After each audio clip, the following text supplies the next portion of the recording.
Hindi mo ako naiintindihan! May sakit ang anak ko! Malubha ang anak ko! Kailangan ko ang puso!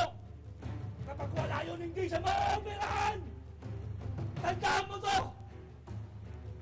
Hindi ako ang maglilibing sa anak ko!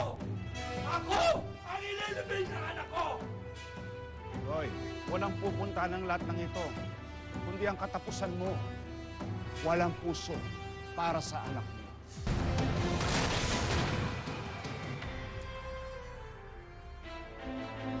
Totoy, ito ba yung plano mo? Mag-suicide ka para kay Cecilia? Totoy, sagutin mo ako. Sagutin mo ako. I will not allow this in my hospital. Hindi kinukulit mo yung gusto magpapatay dito. Totoy, isipin mo, anak mo. Pamilya mo. Paano sila kung itutuloy mong gagawin mo? Totoy, itigil mo to. Huwag kang magpakamatay. Gusto mo mabuhay ng anak ko.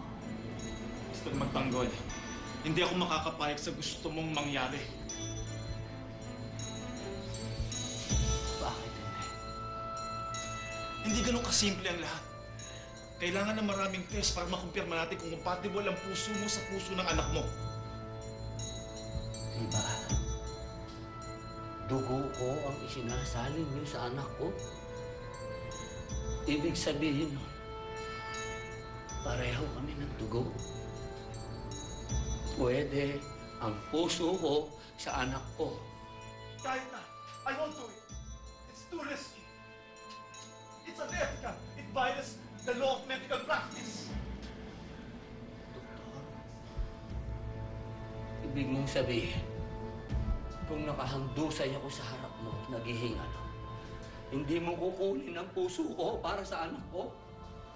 Totoy, hindi ikaw ang dapat magdesisyon dito. May Diyos tayo, Totoy. Kung talagang hanggang doon na lang ang buhay na binigay ng Diyos sa iyong anak, Totoy, maluwag kang tanggapin mo. Tanggapin mo, Totoy. Hindi ko matatanggap.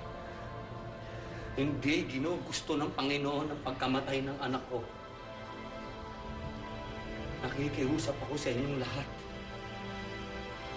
Iwan niyo na ako. At doktor, gawin mo na ang operasyon. At kung hindi ko gawin ang gusto mong mangyari, anong gagawin mo sa akin? Paparilin mo ako? Hindi mo pa ako kilala.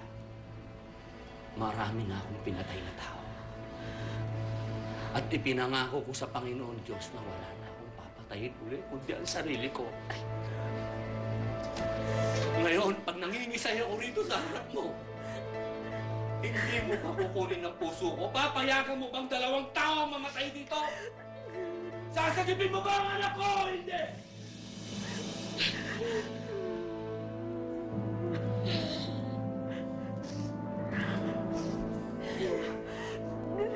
Isa!